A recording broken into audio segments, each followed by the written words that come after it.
So, hey everybody, hope everybody's well and keeping safe out there. I'm Peter John Welcome, or PJ, and today I'll be speaking about building a DevOps pipeline with Bitrise. If you want to get hold of me on Twitter, I'm at PJ Apples. That's kind of just a random alias of mine. Yeah, cool.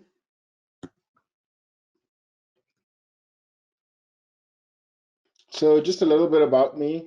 I am a freelance mobile engineer. So, I work on various projects. I'm also a Google Developer Expert for Firebase. So, if you ever have any questions about Firebase, you can always let me know and hopefully I can help you. The stacks that I love working on is Android and iOS, a little bit of machine learning, Firebase, and Google Cloud. Two things that are random about me is that I also have a podcast called Talking with Apples, where I speak about mobile development with a bunch of community members. So if you want to listen to that, check that out. And another thing is that I really, really enjoy photography. So this was just a bird that I took that a photo was taken of recently. My wife, we went out to safari, so that's really, really great. But I mean, you guys don't really want to know about me. You guys kind of want to know about CI/CD DevOps pipelines. So let's jump straight into that. So pretty much when I'm talking about a DevOps pipeline, I'm talking about CI/CD. So I just thought I would mention that just in case there's anybody that's new to CI/CD or DevOps pipelines in general. But I mean, what is CI/CD? Or what does it actually do for us in terms of developers? How does it actually help us get our code or our process a lot better? So what is CI? So obviously this is going to the source of truth, I guess, which is Wikipedia, and it's continuous integration with development practice that requires developers to integrate code into a shared repository several times a day. Each check-in is verified with an automated build and allows team to detect problems early. So CI is a very important process if you are working in teams to make sure that that code that's being checked in every single day is really really is provide is at a certain quality, that the code actually builds and there's no errors. Maybe somebody missed a semicolon somewhere if you have a language that has semicolons, or it's just anything where the code might have actually broken or something like that. So we have a whole bunch of automated builds, and then it also helps detect a bunch of problems earlier based on what you actually add to your CI. So we'll go through a little bit of that a little bit later.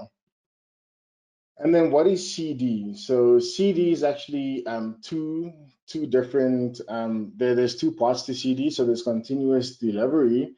Again, the source of truth, which is Wikipedia, is an extension of CI that makes sure that we can release new changes to our customers a lot quickly. The delivery part though is where we kind of automate this whole process, but we still have some kind of human interaction at some point where someone needs to click a button to actually deploy it at the end. So that's what continuous delivery is. Uh, but continuous deployment is pretty much exactly the same as delivery, just with the practice of everything is kind of automated. Everything is automated all the way to production, and there's no human interaction or intervention in this specific process of a CI/CD pipeline. And the only thing that can prevent changes from actually going out to your users or your customers um, are pretty much a failing test at some point. So this is kind of I found this diagram, and I thought it was really really cool because it kind of just shows the development process of where CI/CD kind of like fits in. So you as a developer would write some code.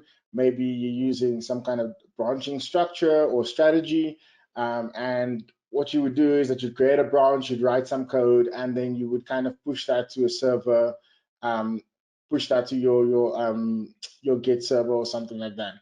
Then what would happen is that your CI then will get triggered and will run a bunch of automated tests and builds, and that will actually go through your code, run your code, decide, run linters, run unit tests, and all of those type of things.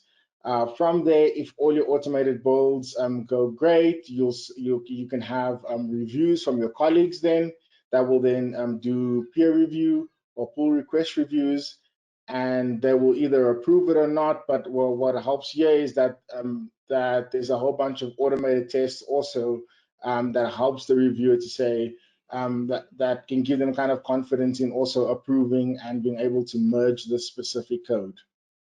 So you'll get that, you'll review it, and even at this stage, there's a whole bunch of, like, you could create like automated review bots also that could jump on your continuous integration also and actually review pull requests and actually provide feedback on your pull request. Those type of things can also be added at this point, just to help that specific process.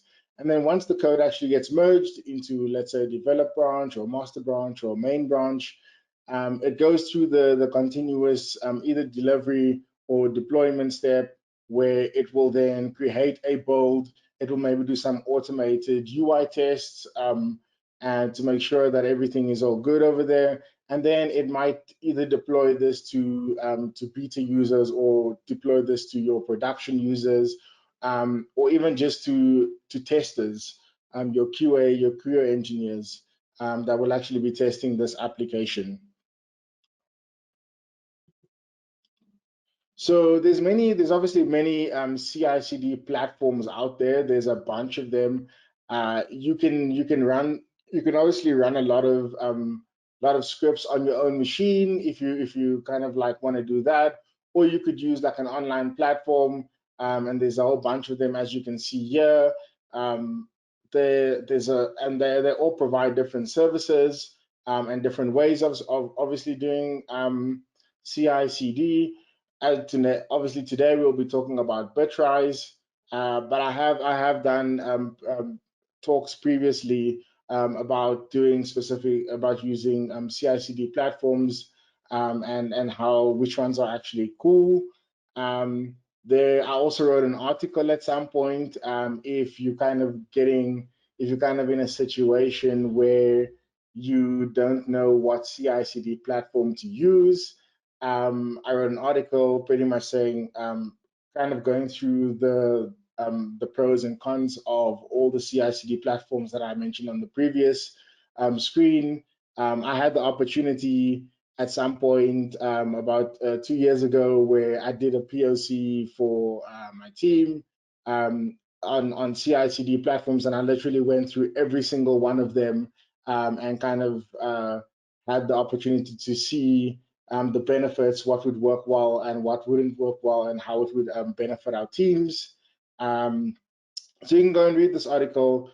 I think it will give you a great perspective of what what to kind of expect from each platform, and then you can pretty much figure out which one you'd like to choose. But today we're obviously going to be talking about Bitrise. So I like Bitrise. It's a really great platform. It's also one of the platforms that allows you to have, and so because I'm a freelance developer, obviously I do Android and iOS development, and Bitrise was just one of those platforms that allowed you to do Android and iOS for free up until a certain point, and then you would have to pay based on your build time and stuff like that. But it was just cool to like kind of like play around with and make sure which platform was great. So like I really liked it, and I think it just became a lot easier for me to use. So we're gonna be using this platform. There's a whole bunch of great ones out there also, but like Bitrise, for me, just the user experience was really great. So that's also why I'm kind of doing this talk, to kind of give you the same experience that I had. So what we're going to try and do is we're going to try and build a pipeline, a CI/CD pipeline in 20 minutes. So I'm going to try it. I've obviously tried it before, and the time did get a little bit closer. Maybe I can go a little bit faster.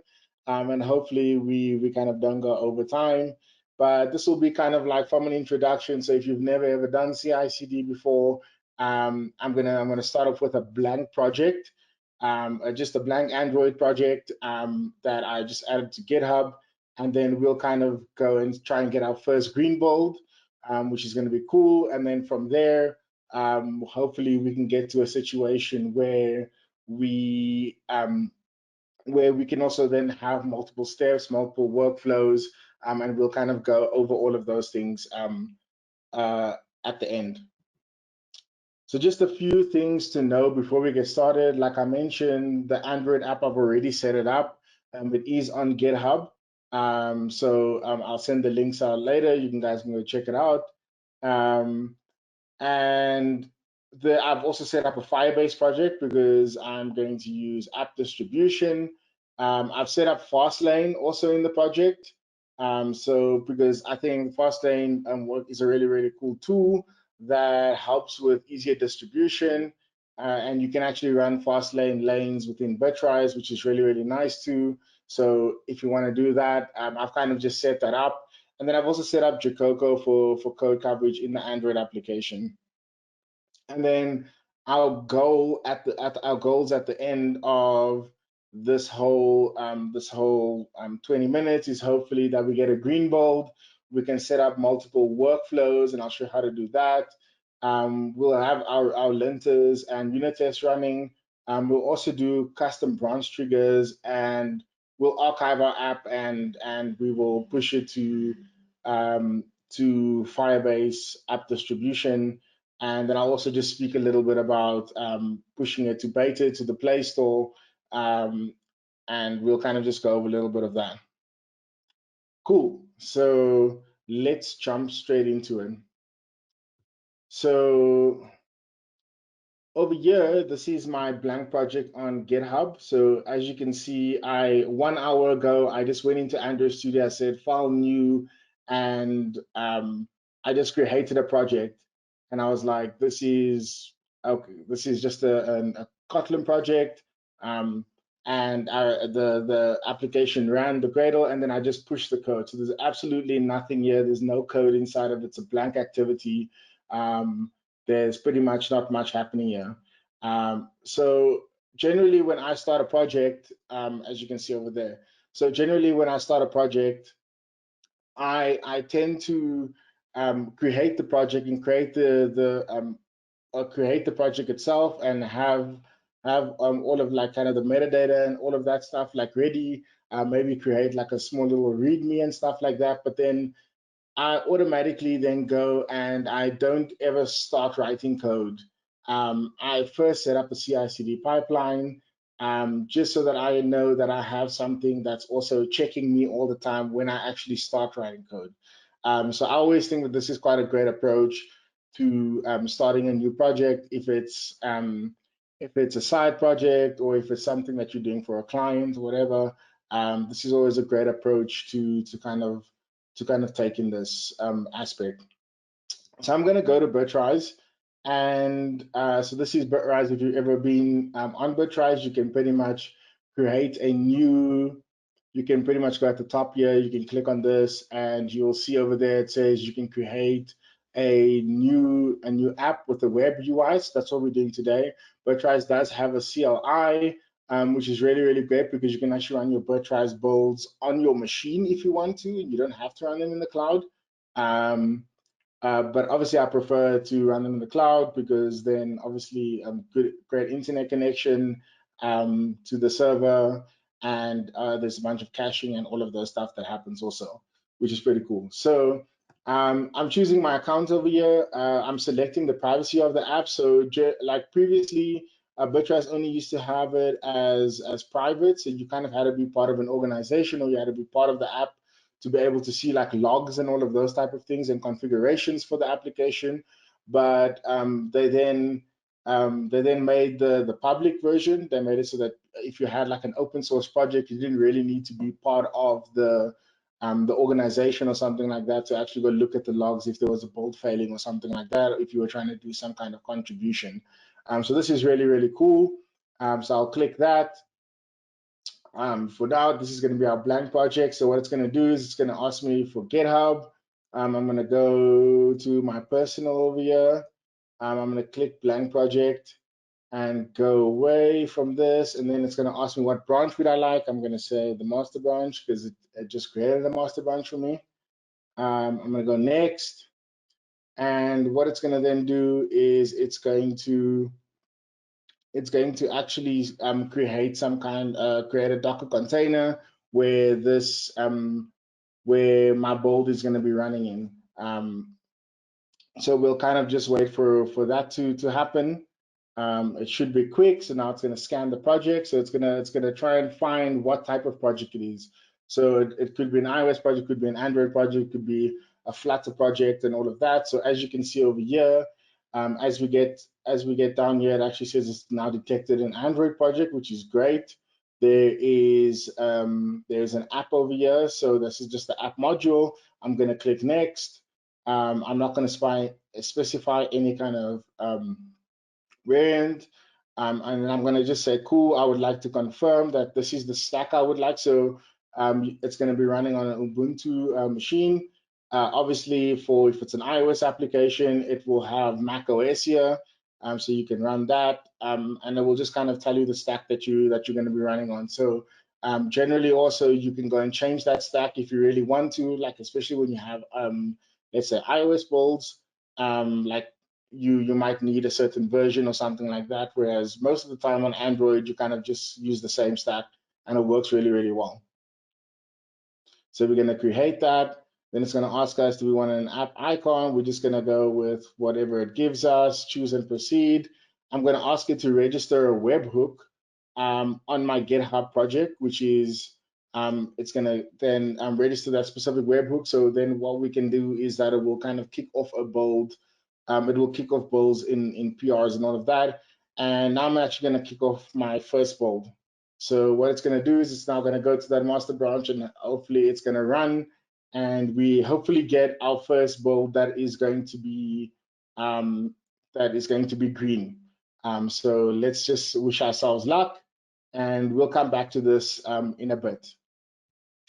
So what I want to do is I want to take you then to a demo project that I've created. So this is again another blank project. There's pretty much nothing in it. The only thing that I've done is I've created a Jacoco Gradle task over here for unit tests. And then what I've done is I've also just added Fastlane to the project. There were some keys and stuff that are obviously still on my machine, so I'm not going to upload those. But pretty much it's just like Fastlane is a really cool tool. So you can kind of go and check it out. There's a fast file. You can run pretty much a few things on there. I'm probably going to like delete a bunch of like the stuff that it's connected to once this is done. But this is pretty much the demo project. Again, a blank project, but we have a few things that are already set up over here. So I'm going to go to the specific project. So you'll see this is the CI/CD project that I've created for that specific application. So there was a few failed builds and there's a few successful builds. So we'll kind of go through that. And what you'll also see is that you will see different workflows over here. So Bitrise has this thing called workflows that we're going to go through in a second, and you will see which workflows are being run for which specific build. So we'll get through that. So let's jump into the workflows. So the workflows are something that's really important. So let's just wait for it to load.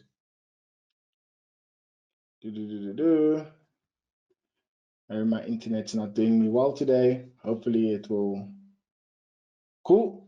So Bitrise has a bunch of workflows. In the previous speaker also spoke about it and showed quite workflows. But what I wanted to show was what workflows are great for is that you can kind of create different builds, or you can create a different workflow with different steps with different triggers that actually trigger these specific builds. So we'll go through that. So as you can see, there's SSH to try and get the SSH key. We're going to do git clone. We're going to do caching. We're going to kind of, so this is off the bat. A lot of this is off the bat. You'll get the SDKs, so it will fetch all your Gradle dependencies.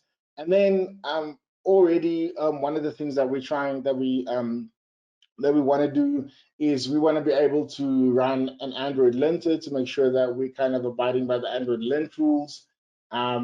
So there's a step for this. So steps are really, really cool. So what you can do is you can just click on the plus sign at any point in the specific workflow, and it will come up on the side over here where you'll just have a bunch of steps that are being created. And this is really, really nice because it's really, really interactive. It's really easy to use. In my opinion, they tell you what's new, all the ones for testing, all the ones for deployment. If you want to deploy to the Google Play Store. And if you want to send notifications like Slack notifications or whatever, you can kind of do that. And we'll tell you all of the ones for Android. And if there's others that you're looking for, other steps that you don't see that are specifically for Android, you'll then be able to go to all and you'll be able to access all the steps. So there you can see I can send a Slack message if I really want to at the end of my build. So over here, what we have is we then have the linter and we have the unit test, and we can just kind of add these to our specific workflow, and that will kind of take care of running the linter and making sure that our app is looking good in terms of lint rules. And if any of these steps actually fail, the whole build will fail. We then have unit test over here. So this will then run Gradle test, and will then run the unit test, which is really great. And then have CodeCov. So CodeCov is an external tool that you can kind of like, it will show you your test coverage of your application. So I just have CodeCov. I've added a CodeCov step here. Then we have Android build that will then build an APK. This is really, really cool because you can also specify if you want an APK or if you want an AAB, depending on what you want. I want an APK because Firebase app distribution doesn't support AABs yet. They only support APKs. So that's why I'm building an APK over here. And then you'll get your paths at the bottom of where these things are actually going to be. So that's really cool. And then I have a Firebase step over here where for apps distribution, and this kind of just puts gives me allows me to put my token in there, and I put an ID in there, and I'll be able to then deploy my specific I'll be able to deploy my specific APK to Firebase later. And then obviously I can still deploy it via Bitrise that will then send me an email of the specific APK, which is quite cool. And then I have a completely different workflow for where it actually signs the application and all of that. Does most of the same stuff, but signs the application at the end and then deploys a signed version of the application for the deployment step, which is really, really cool. So that's pretty much workflows in a nutshell. There's a bunch of things that you can add to it. And what's great about this is that as you actually adding things visually from the UI, it's actually creating a Bitrise YAML file for you. And most other CIs kind of make you kind of write the step for you, while they write the YAML files for you. Want you to write the YAML file, which can be fun and not fun at the same time. But Bitrise kind of does it for you through the specific UI. And if you do want to, recently I did see that they now allow you to actually add your YAML file to your specific repo. So previously it would just kind of live on Bitrise, but now if you actually want to kind of like change it and add it to your repo and put it in kind of like a source control thing, so that you can say, cool, you have different versions of it or something like that of your specific workflows and all of that, you can now do that, which is really, really great. It also has a whole bunch of environmental variables and secrets that you can obviously for like keys and stuff. So the CodeCov key, my Firebase token key, there's environmental variables.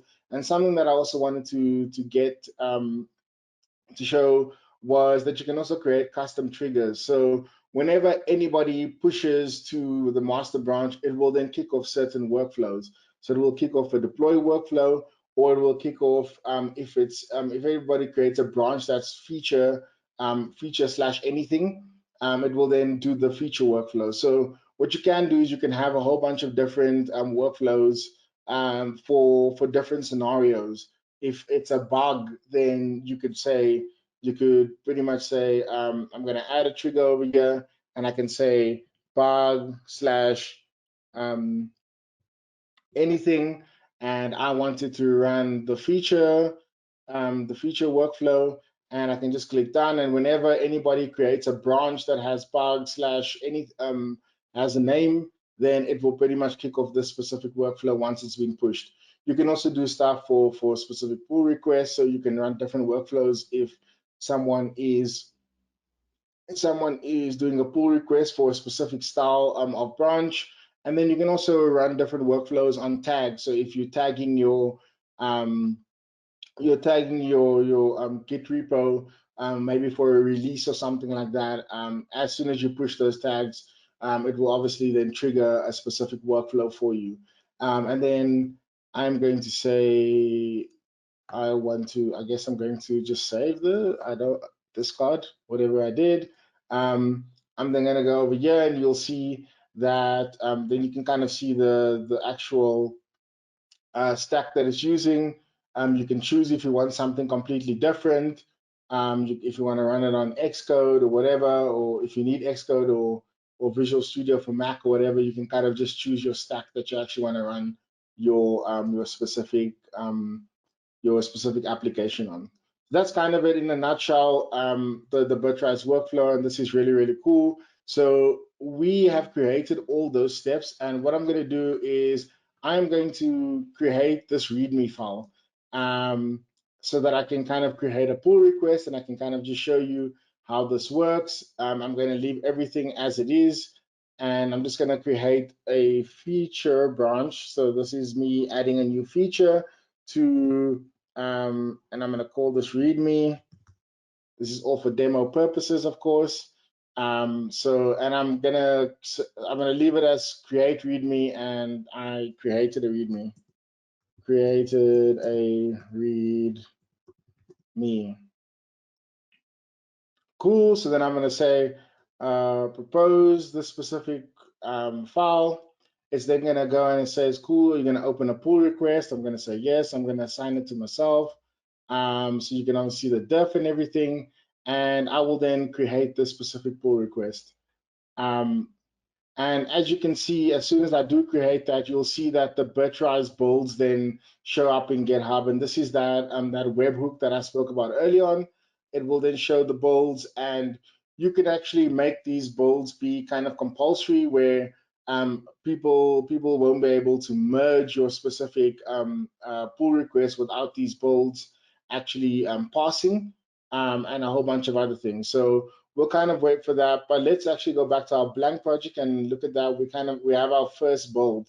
So it's successful. It went through all the steps, and we have a green build, which is pretty awesome. So it's literally that easy in order to create that specific to start off with Bitrise, but then actually getting into it and creating your steps. This will obviously run for a little bit, and eventually it will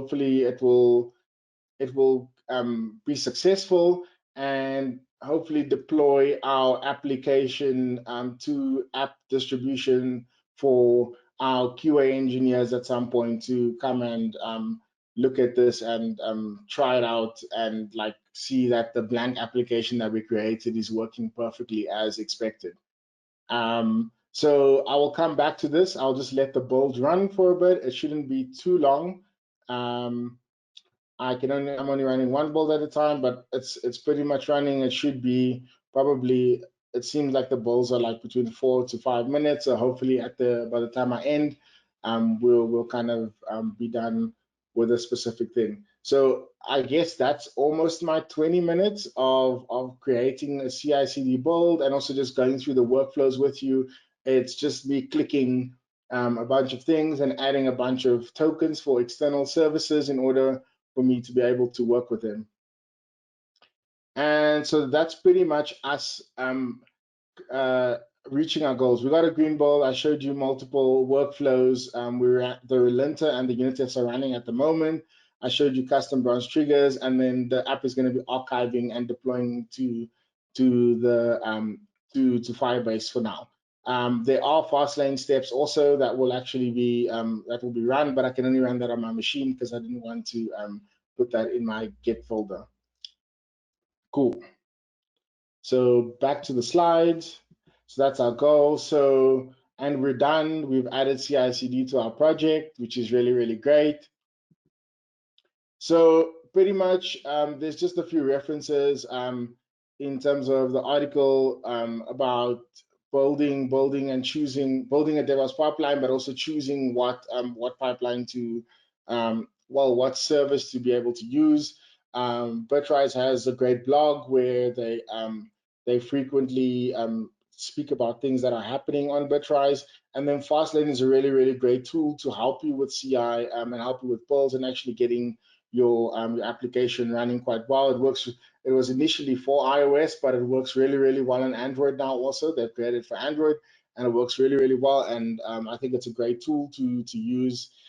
So in combination with Fastlane and Bitrise, it actually works well from my past experiences. And yeah, what I wanted to say was thank you for having me, and I will pose to any questions at the that come through.